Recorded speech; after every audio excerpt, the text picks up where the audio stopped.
The monk held out a tablet to him. You must see, Terrence. You must open your eyes and see what lays ahead of you. I can see, but I cannot read the symbols on this tablet. I don't even know what language it is. It is the language of the chosen. You are of the chosen. You must read what lays ahead of you. What am I chosen for? What are you talking about? Chosen by the gods. There is only one God. The monk shook his head. You will learn. The world around Terrence began to fade away. Sir! The smell of smoke began to fill his nostrils. Sir! Wake up! He felt someone shaking him, and when he opened his eyes, all he could see was Samuel. Samuel? Terrence recognized the face in front of him, and he snapped back into reality. He had been dreaming, he realized. Sir, it's the Indians! Terrence sat up in his bed, and Samuel backed away, giving him a crisp salute. What about them? Why do I smell smoke? The Indians, sir. They've attacked. They're burning the fort. What? Wake all the troops and send them to fight. And the villagers too. They can keep the fire from spreading. And get me my rifle. Terrence put on clothes faster than he had ever done before. He ran out into the hall, and his apprentice, Tyler, passed him his rifle. He ran down the hall of the barracks and burst out into the courtyard of the fort. They were at war. The Indians were winning, he could tell.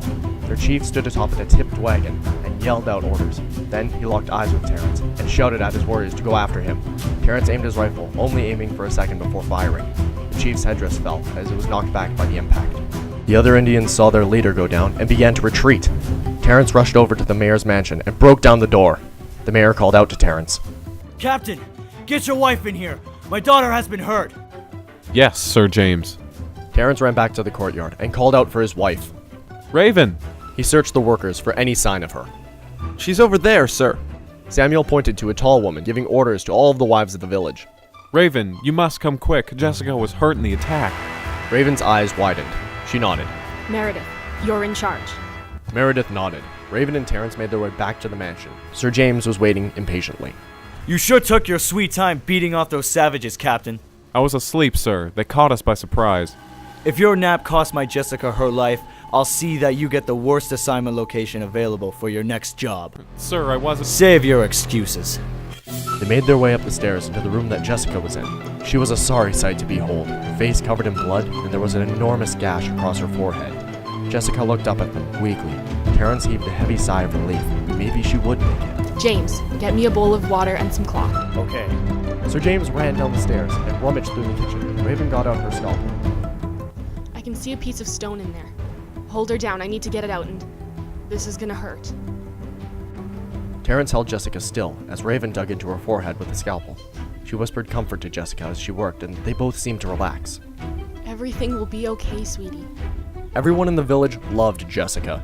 Unlike her father, she was kind-hearted and generous, helping everyone with their children and chores because she loved helping. Jessica mumbled something. She was weak. James burst back into the room with a bowl of water and washcloth. He stumbled as he saw the knife in his daughter's forehead. What are you— Bring that over here. Raven pulled out a small splinter of rock from Jessica's forehead. James brought the bowl to her. Terrence, help me wash your face off. I need to see the damage that was done more clearly. They washed all the blood off of her face and saw bruises all over it. James, what happened? Raven gave James an accusatory stare. That's not from tonight. I know that, James. What have you done? Don't worry about that. Just save her. Okay. Raven washed out the big cut on her forehead, and a few splinters of rock came out with the blood. Hold her down again. There's just one more piece. Terrence held her down, and Raven dug in with her scalpel again. Jessica tried to wiggle, but Terrence was too strong. The piece of rock came free with a horrifying squelch. Jessica moaned in pain and slumped over. That will make things easier. Raven got out her sewing needle. James was horrified. My daughter is no shirt. I need to stitch it up or she'll bleed out. Raven pulled out some string and put it through the needle. She began to stitch up the cut. Terrence, pour water on the wound while I hold it closed. We need to clean it out or else she'll get infected. Terrence nodded and slowly poured the water onto the wound.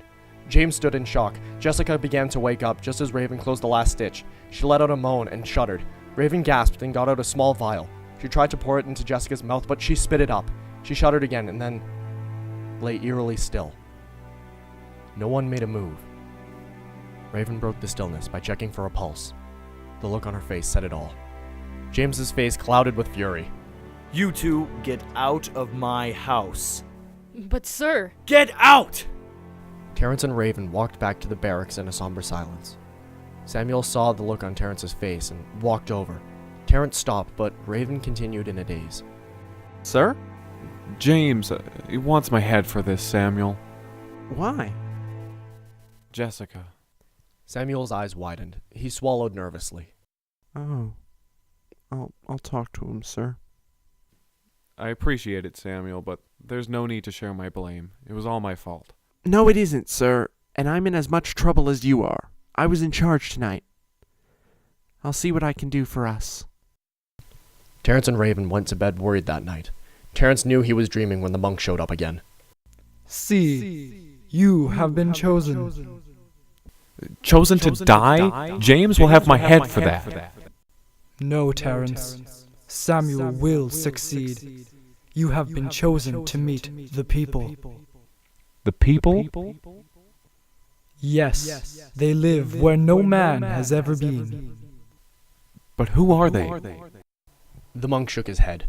The world began to fade again. His body was waking him up this time. Morning had come. Terrence opened his eyes. The smell of smoke had dissipated. It seemed they'd been able to stop the fire. He slowly put his clothes on. He left Raven asleep. She deserved more sleep. He walked down the hall and into the courtyard. It was deserted. He inspected the damage done. One wall had been burnt completely to the ground. Other than that, the fort had remained relatively intact. Terrence went down to church to pray. He wasn't alone. Samuel was doing the same. Samuel, Sir? did you speak to James? Yes, sir. And? We are being sent to some caves. A kind of exile is the idea. That's great news. Yes, sir. The announcement will come today about who the people going are. He's trying to save face in the eyes of the governor, so he'll make it seem like he planned it all along. I wonder what these caves are. Terrence recalled the monk's message. These caves must be the home of the people the monk had spoke of. This has been episode 1 of the Founding series. If you'd like to hear more, hit the like and subscribe button. If you have any suggestions or complaints, leave them in the comments below. We release new episodes every Friday.